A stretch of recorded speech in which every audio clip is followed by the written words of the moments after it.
鏡はどこだ。答える気はない。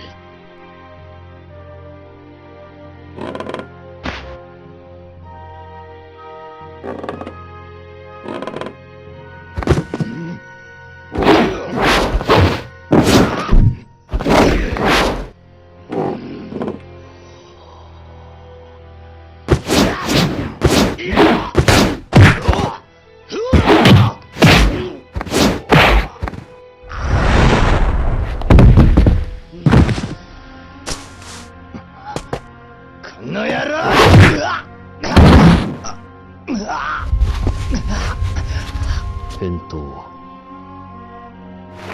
何度聞かれても同じだ。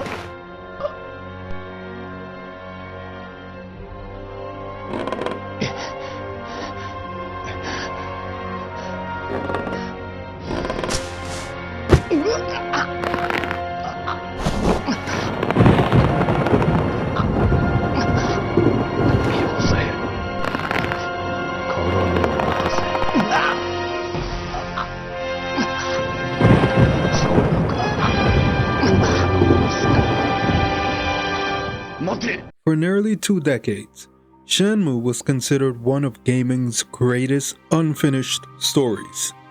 And honestly, I was late to Shenmue. I didn't grow up with the Dreamcast, and I didn't have nostalgia.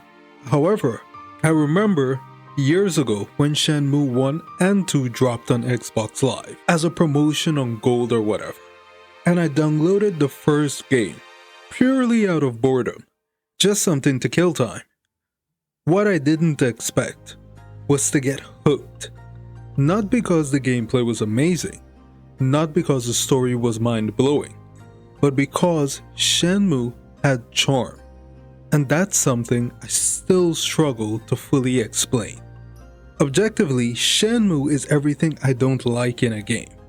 It's slow, it's dated, the dialogue is stiff, and the story, at least on paper, really isn't anything special. And yet, I couldn't put it down. I finished Shenmue 1 and immediately jumped into Shenmue 2, all within a span of about a few weeks. By the time I finished Shenmue 2, I was fully invested in the story. I wanted answers. I wanted payoff. I wanted closure. So imagine my reaction when I finished the game and the story wasn't wrapped up. No resolution, no confrontation, no ending. I was baffled, confused, and I felt hoodwinked. Here I was, playing a game released in 2001 in 2018, and somehow the main storyline still didn't have a conclusion. Shenmue 2 felt less like a sequel and more like an extended world-building exercise in a brand new city. And that unfinished feeling stuck with me. Then, a year later, it happened. There was an official release date for Shenmue 3. 18 years after Shenmue 2 and 3 years after the Kickstarter reached its funding goal. At first, I was hyped. But I was also worried, because by this point, we were deep into an era where games were launching broken and unfinished. So instead of jumping in day one, I waited, I watched, I listened, and then I waited some more. Fast forward 6 years later, and I finally decided to check out Shenmue 3. What's funny is, I didn't even realize it had been 6 years since the launch. In my head, Shenmue 3 felt like an early 2020s release, not something that came out back in 2019. So, before we even talk about Shenmue 3, it's important to have a general understanding about what Shenmue was. おい、最後は武術家らしく死なせてやる。Shenmue, released in 1999 for the Sega Dreamcast, follows Ryo Hazuki, an 18-year-old martial artist. The game begins with Ryo at a Hazuki dojo, confronting Lan Di and his men. leading to Iowa's death and the theft of the Dragon Mirror, sparking Ryo's quest for revenge across Yokosuka's districts like Dobuita and New Yokosuka Harbor, leading to adventures like training with Master Shen and 70-man brawls. Ryo's journey emphasized persistence amid daily routines, culminating in a boat departure to Hong Kong. Shenmue II, released in 2001, continues directly as Ryo travels to Hong Kong, uncovering deeper ties to the Xiaoyumen Syndicate and the Phoenix Mirror. Not to get confused with the Dragon Mirror because, plot.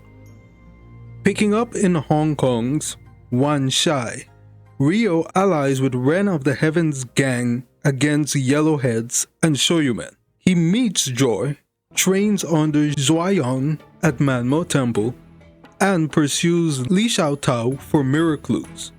However, the saga ends unresolved, fueling fan demand for a follow-up game.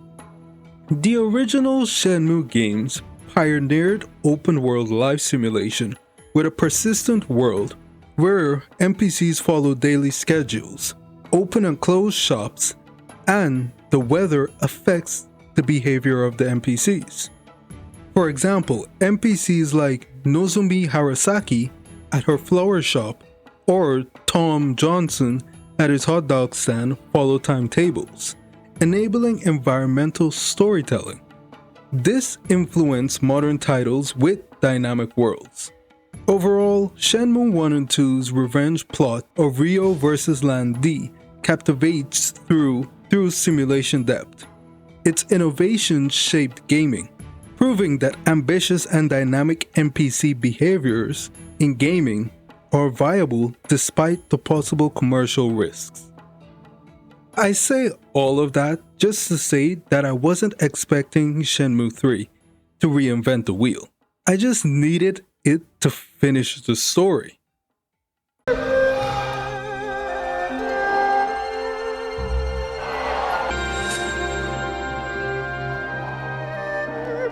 Shenmue 3 will be the story you have waited for, but this Kickstarter will be real success when you choose to make it the full-on Shenmue experience you have dreamed of. Shenmue 3's development journey began as a surprise announcement at Sony's E3 2015 press conference, where creator Yu Suzuki unveiled the long-dormant sequel via Kickstarter, igniting unprecedented fan enthusiasm. The campaign shattered records by raising $2 million in under 9 hours from over 36,000 backers, eventually totaling to $7.8 million across Kickstarter and various phases, with a total of over 81,000 supporters. However, Shenmue 3's $7 million crowdfunding fell short of the $10 million Suzuki eyed for full open-world features, dwarfed by AAA budgets like The Last of Us Part 2, which cost around $220 million, or Horizon Forbidden West, which cost $212 million, and the original Shenmue 1 and 2 costs were around $70 million each under Sega. The pre-release hype centered on recapturing Shenmue 1 and 2's groundbreaking open-world immersion, with fans expecting closure on Ryo's quest after 18 years. Suzuki prioritized NPC's day-night cycles, minigames over modernization, rebuilding combat from scratch while retaining its Virtua Fighter roots. Interviews affirmed that there was a 30-hour playtime and literal callbacks to the original cast. Suzuki's faithfulness preserved immersion with things like explorable drawers and NPC routines like the original games, but clashed with modern gaming standards of 2019 that everyone was accustomed to. The QuickTime event combat felt stiff, animations looked bad, and there was no map for fast travel. And I know some people will argue that those things remove the immersion from the game, but it's 2019 and you're literally competing with people's attention. We've become so accustomed to those things, so not having it as a feature kind of puts a damper on the experience, especially with how Shenmue plays in general. Shenmue 3 embodies Kickstarter triumph and cautionary tale. The record hype birthed a faithful vision amid the $7 million limits, yielding niche joy over broad appeal. Suzuki resisted modernization to preserve essence, but this amplified the datedness of the game, and that philosophy of faithfulness over modernity becomes very obvious the moment you pick up the controller. The world design of Shenmue III is deeply rooted in the series' legacy of immersive lived-in environments set in late 1980s China, with Bailu Village offering rural tranquility and Naiwu providing urban vibrancy. Bailu Village serves as Shenmue III's initial hub, a fictional rural Chinese settlement in Guilin, characterized by misty mountains, wooden homes, and serene fields that create a palpable sense of isolation, contrasting Kowloon's chaos from Shenmue II. NPC routines follow realistic schedules, such as farmers tending fields by day and gathering resources in the evenings, reinforcing immersion akin to Yokosuka's density. Naiwu shifts to a riverside city village along the Lai River, featuring markets, temples, and Elephant Trunk Hill inspired landmarks, blending rural charm with urban energy. NPCs exhibit routines like shopkeepers opening stalls in the mornings and customers dining at nights, sustaining immersion through repetition. The environments in Shenmue III outshines the character models, with foliage and architecture detailed richly, while faces appear stiff and low poly. Ryo and Shenhua integrate visually but lack expressiveness, contrasting with the immersive world around them. The animations feel rigid, with stiff movements such as walking and combat, echoing the Dreamcast era. Facial expressions lack nuance, often being emotionless during dialogues, breaking immersions in cutscenes. Overall, Shenmue III's world design excels in atmospheric immersion through Bailu and Naiwu contrasting skills, enhanced visuals, and persistent day-night NPC simulations, mirroring series hallmarks like Shenmue 1 and 2. But the dated animations and stiff faces hinders character immersion. For fans, it revives the nostalgic authenticity. However, for newcomers, this may feel outdated. Apparently, there are talks about a Shenmue 3 Enhanced Edition, so maybe that can just fix the expression of the characters and have some updated quality of life features. Ultimately, Suzuki's faithfulness in the series preserves the vision amid modernization, which goes into the gameplay itself. All of the Shenmue games go at their own pace, for better and for worse. Shenmue 3's core gameplay loop revolves around the deliberate cycle of interacting with NPCs, gathering currency through labor-intensive activities, martial arts training, and increment story progression, creating a life simulation experience set in the 1980s rural and urban China. This structure directly continues from Shenmue 1 and 2 that emphasize mundane daily routines like part-time jobs and social encounters to immerse players in the life of Ryo Hazuki. But it starkly contrasts with modern open-world game pacing. I will say this though, that the mundane things are what made me enjoy the original Shenmue games. It is something unique to the series. However, like I stated before, I just wanted a conclusion to the series. I didn't want to repeat the mundane stuff just to end up with more questions.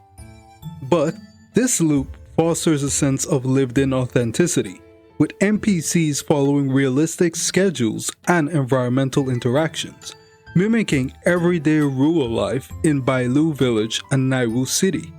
As a player, you can spend a significant amount of time talking to NPCs, whose schedules dictate availability for clues, side quests, or purchases, mimicking real-life social dynamics in reality, let's be real. But this tedious repetition alienates others amid the evolved genre of open-world games.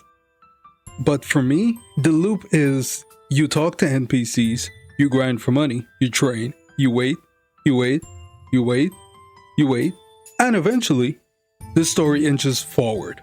Literal inches. That's really where this game loses me and where I lose my mind. It's doing these mundane tasks just to shift slowly forward. This slow, methodical pace is exactly what fans loved about the originals. And it's exactly why Shenmue III is so divisive and it has such a large cult following, because it is a very unique feature to a game. And nowhere is that tedious repetition more obvious than in the story itself.